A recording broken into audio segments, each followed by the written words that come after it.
take a deep breath and settle in.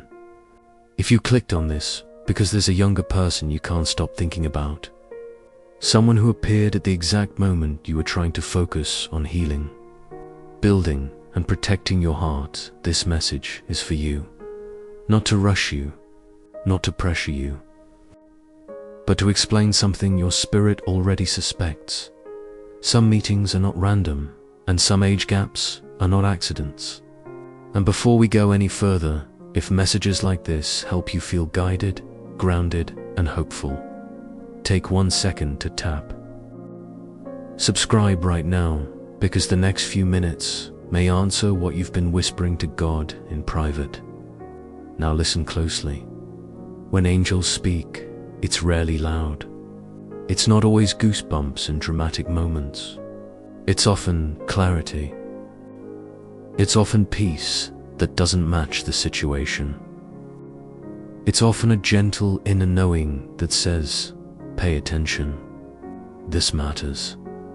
And that younger person, yes, the one may have been divinely placed in your path for reasons that go deeper than attraction, deeper than curiosity, deeper than loneliness, and even deeper than the question everyone else asks first. Will it work? Because heaven's question is different.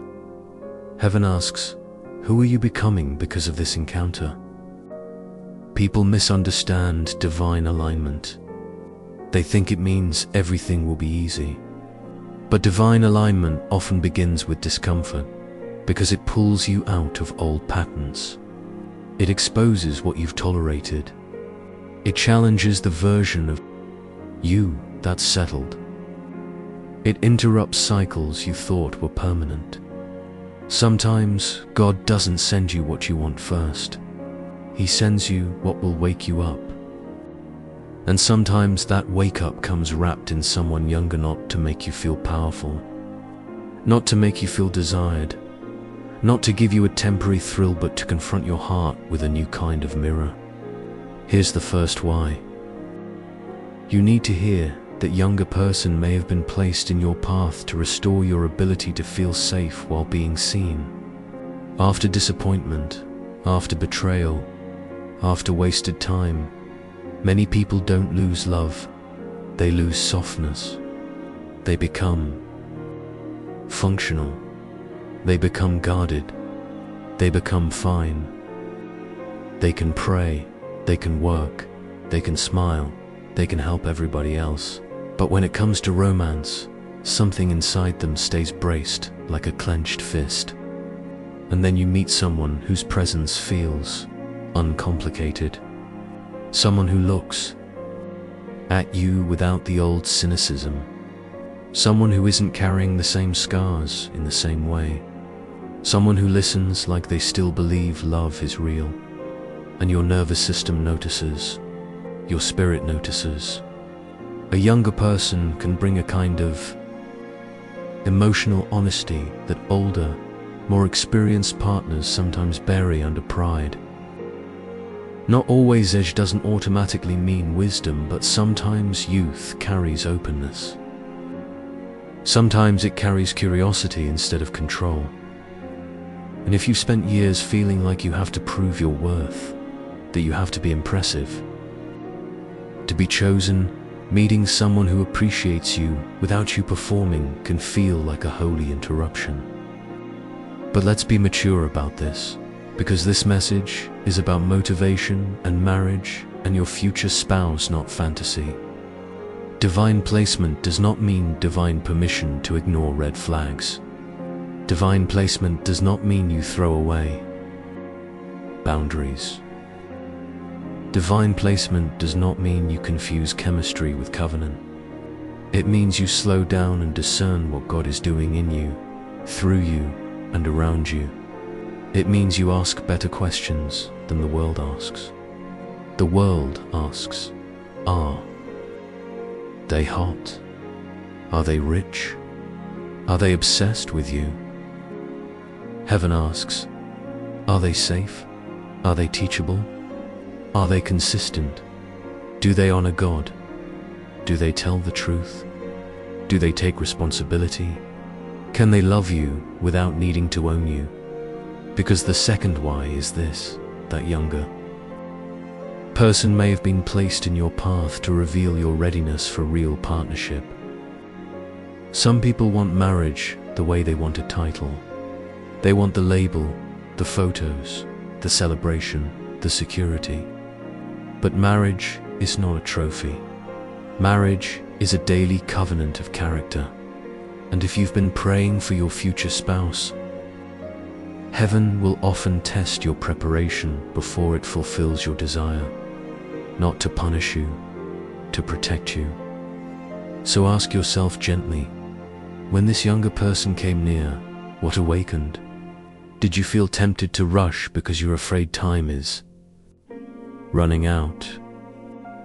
Did you feel tempted to control because you've been hurt before? Did you feel tempted to shrink because you don't want to be judged? Did you feel tempted to play games because you're used to survival dating? Your reactions are information. And sometimes a divinely placed connection is less about "this is the one" and more about "this is the lesson that makes you ready for the one." But here's what most people don't understand. Sometimes it can be both. Sometimes the lesson and the promise arrive in the same person. Let's talk about the age difference, because I can feel the thoughts running through your mind. Will people talk? Yes, some will. Will it last? It can, if it's built right. What if they're too immature? Then you don't. Move forward until maturity is proven. What if I'm just flattered? Then you step back and listen to your spirit. What if I'm older and I'll be carrying everything? You should never carry everything. Marriage is to whole people, not one person dragging another into adulthood. Marriage motivation begins with this truth: love is not enough if alignment is missing. And alignment is not just values on paper. Alignment is how you handle conflict. Alignment is how you handle money. Alignment is how you speak when you're tired. Alignment is whether you can apologize without collapsing into shame or erupting into blame. Alignment is whether you can be corrected without becoming cruel. Alignment is whether your private life matches your public faith.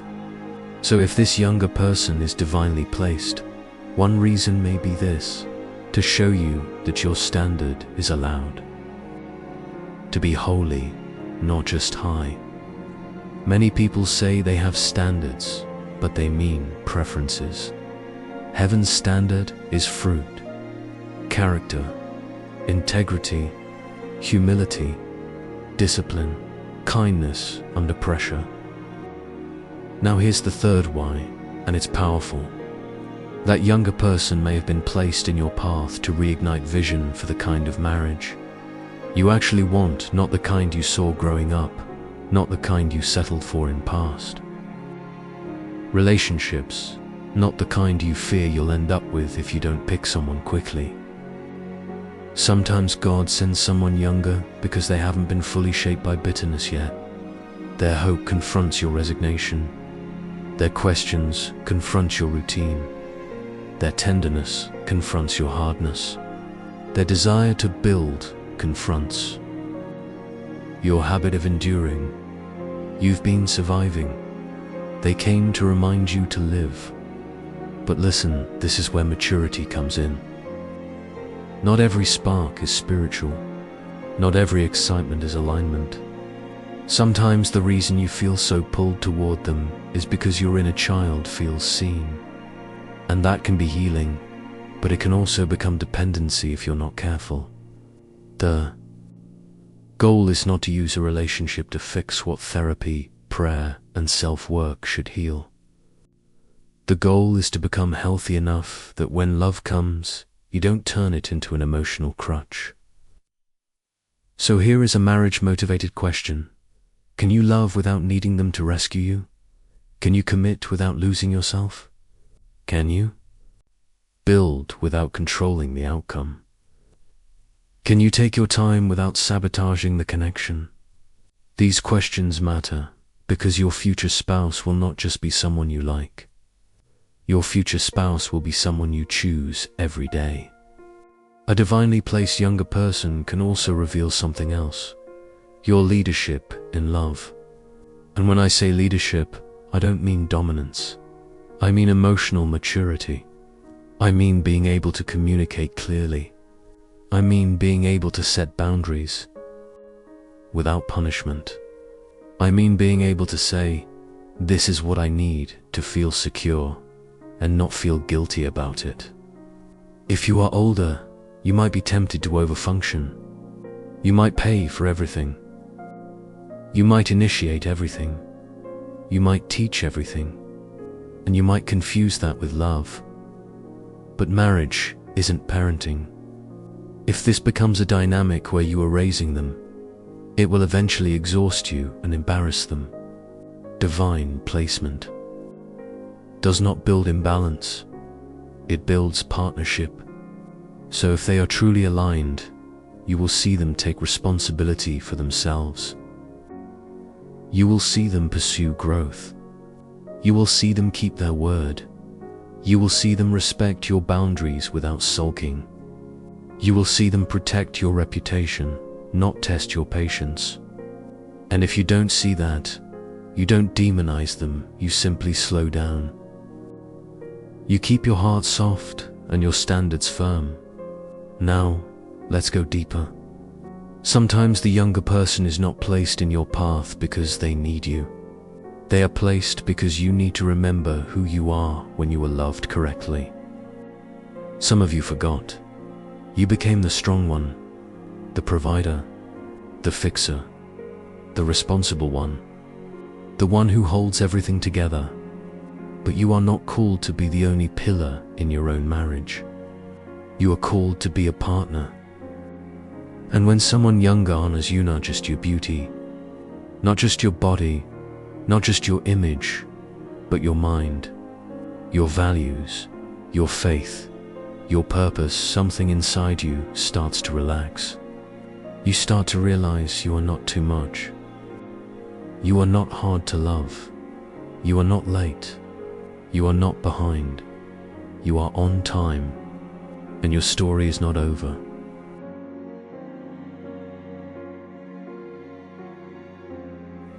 Because that whisper wasn't trying to excite you, it was trying to alert you. Not fall fast, but pay attention. There's a difference between being attracted and being assigned. And if this connection is truly divinely placed, it will not pull you into confusion, it will pull you into clarity. Real alignment doesn't make you spiral, it makes you steady. It might challenge you, yes, but it won't degrade you. It won't keep you guessing where you stand. It won't keep you begging for effort, begging for honesty, begging for basic respect. And this is why you have to be mature right here. Because many people lose their future spouse by rushing a moment that was meant to be studied. They feel something strong and they call it destiny. But destiny is proven in patterns, not feelings. So don't ask, do I feel a lot? Ask, do they show up the same way repeatedly? Because marriage is not built on sparks, it is built on consistency. Watch how they handle boundaries. When you slow down, do they stay steady or do they start bargaining? Do they respect your pace or do they punish you with distance? A person who is truly aligned won't fear wisdom. They won't make you feel guilty for moving with care. They'll understand that a serious heart takes time, because a serious heart is not playing. And notice this too. Do they bring peace to your body? Not bored peace. The kind of peace that lets you breathe. The kind that doesn't trigger your anxiety. The kind that doesn't awaken the old version of you that used to chase love like it was a prize you had to win. Because some of you are not afraid of love. You're afraid of repeating pain, and that fear tries to make you either rush to lock it in or run before you can get hurt. But healed love chooses a third path. Stay calm and observe. Stay warm and wise. Stay open and grounded. If they are divinely placed, their presence won't make you smaller, it will make you clearer. You won't feel like you have to perform, impress, compete, or prove. You'll feel like you can be yourself without shrinking. You'll feel safe to be honest. You'll feel safe to say, "This is what I need," and not be mocked for it. Now listen carefully, because this is where many people get deceived. Some younger people don't want you. They want what you represent. They want stability, protection, access, a lifestyle, a sense of direction they don't have yet. And it can feel like love because they admire you. But admiration is not covenant. So you have to discern, are they adding to your life, or are they attaching to your life? Adding looks like responsibility, effort, discipline, emotional maturity, and respect. Attaching looks like dependency, entitlement, inconsistency, emotional chaos, and subtle pressure. And if you're older, be careful not to confuse being needed with being loved. Because being needed can feed the ego, but it will drain the soul. Marriage is not you raising someone. Marriage is two whole adults choosing each other daily. So, watch their relationship with responsibility. Do they follow through? Do they keep their word? Do they communicate like an adult when something is wrong? Or do they disappear, sulk, and manipulate? Do they apologize without turning it into drama? Do they take correction with humility, or do they become defensive and disrespectful? These are not small things, these are marriage foundations. And let's talk about pride, because pride ruins age gap connections fast in both directions. If you're older, pride can turn into control. You start managing them, correcting them harshly, making decisions alone, turning the relationship into a classroom instead of a partnership. If you're younger, pride can turn into rebellion. You start competing instead of cooperating, taking boundaries as judgment, wanting the benefits of maturity without the discipline of it. But the kind of love that lasts requires humility from both sides, humility that says, I'm willing to grow and I'm willing to build. And I'm not here to win, I'm here to honor. Because the goal is not to feel chosen for a season. The goal is to build a home. So ask yourself something that will cut through confusion quickly. When you imagine marrying this person, do you see peace or do you see exhaustion? Do you see teamwork or do you see yourself carrying everything? Do you see shared responsibility or do you see yourself rescuing, explaining, correcting, and over-functioning until you're drained? Be honest, because your spirit will tell the truth if you let it. And if what's holding you back is not their character but people's opinion, hear me gently. The crowd doesn't live your life. The crowd won't carry your marriage. The crowd won't heal your heart. But we still stay wise. We don't ignore reality. For marriage, real marriage, there are non-negotiables. And they matter even more when others don't understand your connection. Shared values, emotional maturity, and life direction. Not potential, direction. Not nice words, discipline. Not chemistry, character. Talk early about the real things: commitment, faith, family expectations, finances, children. Boundaries, because clarity is not pressure. Clarity is protection. And if this is truly divine, you'll notice something powerful.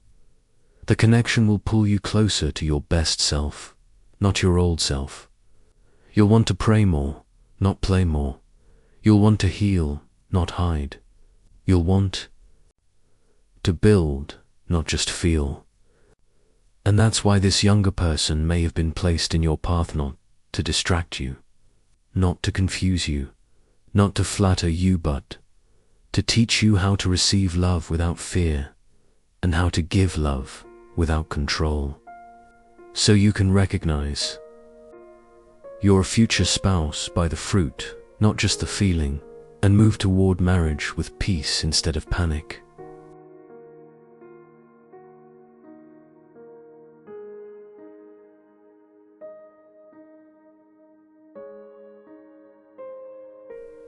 Because the last thing heaven wants is for you to mistake panic for passion.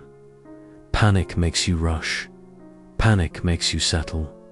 Panic makes you ignore what your spirit is warning you about. But when something is divinely placed, it doesn't require panic. It requires discernment. And discernment is simply this: seeing clearly without needing to be in a hurry. Now let's go deeper into what angels would want you to understand about marriage and your future spouse through this younger person. Because there's a reason this connection feels like it's pressing on your heart in a different way. It's not just romance, it's alignment training. It's covenant preparation. It's God pulling you out of old relationship habits so you don't ruin what He's sending by using the same broken methods that failed you before. The truth is, many people don't lose love because love wasn't available. They lose love because they weren't ready to sustain it. They knew how to attract, but not how to build. They knew how to feel, but not how to commit. They knew how to start, but not how to steward. So if this younger person is divinely placed, one reason is to show you what must change in you before marriage becomes safe, stable, and lasting. Because your future spouse will not just be someone who likes you. Your future spouse will be someone who can carry responsibility with you. And responsibility is where real love proves itself. Real love is not loud. Real love is consistent. Real love is disciplined. Real love has a relationship with sacrifice. Real love protects, not just desires. Real love is not only what you feel when it's easy, it's what you choose when it's hard. That's marriage. That's covenant. And that's why you must watch what happens when the feelings get strong. Do they become more respectful or more demanding? Do they become more consistent or more possessive? Do they become more accountable or more entitled? Because when a person is truly aligned, the closer they get, the more they honor you, not the more they test you. The closer they get, the safer you feel, not the more anxious you become. The closer they get, the clearer the future becomes, not the more confused you are. And here's a serious truth that protects your life. A connection can be spiritual and still not be marital. Not everything that wakes you up is meant to stay. Some meetings are medicine, not marriage. They are sent to heal you, teach you, and prepare you, then release you. But when a connection is truly pointing toward covenant, it starts producing certain fruits that you cannot fake for long. Let me give you those fruits, because if you're serious about marriage, you need to know what to look for so you don't waste your years again. First fruit, transparency. Not perfection, transparency. They don't hide basic things. They don't keep secrets that later become storms. They don't live double lives. They are who they say they are, consistently. Second fruit, stability. Not excitement, stability. Their emotions are not a weapon. Their communication is not a game. Their presence is not a cycle of hot and cold. Stability is attractive to a healed heart. Third fruit, service. They naturally contribute. They don't just receive. They ask, how can I help? How can I support? How can I add value? Because a future spouse thinks in partnership, fourth fruit, teachability. They can be corrected without becoming cruel. They can be guided without feeling insulted. They can admit when they are wrong. That is rare, and that is marriage gold. Fifth fruit, protection. They protect your dignity. They protect your heart. They protect your reputation. They don't expose you, embarrass you, or use you as a story for attention. Now listen, because this is where age gap connections either become beautiful or become dangerous. The difference is whether both people are building. A younger person can be aligned if they are serious about growth. An older person can be aligned if they are serious about partnership and not control. But if one person is building and the other is consuming, the house will collapse. So you must ask, are we building together, or am I carrying us? And if you sense that you are carrying, do not romanticize it. Do not call it loyalty. Do not call it patience. Carrying an adult is not love. It is slow self-betrayal. Marriage is heavy enough when two people are responsible. It becomes unbearable when only one person is. So if you want a future spouse, you must decide today that you will not marry potential without proof. You will not marry words without actions. You will not marry beauty without character. You will not marry chemistry without compatibility. Because compatibility is what keeps you when emotions shift. Compatibility is what keeps you when life hits. Compatibility is what keeps you when temptation comes. Compatibility is what keeps you when the babies cry, when the bills rise, when the seasons change, when you don't feel romantic, when you're tired, when you're misunderstood. That's why angels focus on covenant, not attraction. Now let's talk about the spiritual reason this younger person may have been placed in your path. To heal your relationship with receiving. Some of you know how to give. You know how to sacrifice. You know how to show up. You know how to hold it down. But when someone wants to love you properly, you get uncomfortable. You start questioning it. You start looking for the catch. You start asking, why are they so good to me? Because your history taught you to expect love to come with pain. But heaven is breaking that pattern. Heaven is showing you that love can be gentle and still be strong. Love can be peaceful and still be passionate. Love can be steady and still be deep. So if this person is divinely placed, your assignment is not to test them until they fail. Your assignment is to observe them until their character is clear. Don't become suspicious of goodness. Become wise about consistency. Because testing with fear creates drama. Observing with wisdom creates clarity. And that's how you protect a marriage before it even begins. Now here's another reason this younger person may be in your life: to challenge your identity. Some of you have been calling yourself unlucky in love. Some of you have been calling yourself hard to love. Some of you have been calling yourself too late. And those labels have been shaping your decisions. You choose from fear, not faith. You accept less because you think that's all you can get. But when God sends someone who sees you differently, it threatens the identity you built around survival. And you have to decide, will I keep the old story, or will I step into a new one? Because marriage requires you to believe you are worthy of healthy love. If you don't believe you're worthy, you will sabotage the person who tries to love you right.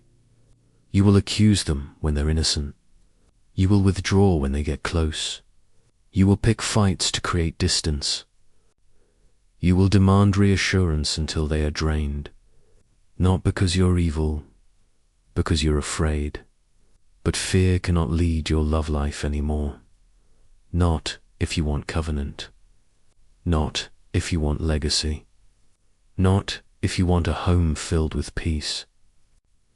So what do you do from here? You build the foundation now, while your emotions are still manageable. You don't wait until attachment is strong and logic is weak. You do it now. You choose your standards now. You choose your pace now. You choose your boundaries now. And you communicate like an adult who is preparing for marriage, not like a person trying to keep someone by any means necessary. You say things like, I value honesty. I value consistency. I value commitment. I want a love that honors God and builds peace. I'm not here for games. I'm here for something real. And if they are aligned, that conversation will not scare them, it will inspire them. Because serious people are attracted to seriousness. Now hear this carefully. If you feel you must shrink your standards to keep them, they are not your future spouse. Your future spouse will rise to meet your standards, not request you to lower them. Your future spouse will appreciate that you're careful. Your future spouse will respect that you're intentional. Your future spouse will honor that you are protecting what you're building. And if you're the younger person and you're not serious, you will not be offended by boundaries. You will be proud to prove yourself through consistency. You will be proud to show that your love is not childish, your intentions are not temporary, and your character is not seasonal. Because covenant love is not proven by age, it is proven by fruit. And finally, I want you to understand this. When angels place someone in your path, they are not only bringing a person, they are bringing a message. The message is, your season is changing, your standards are upgrading, your heart is healing, your future is opening.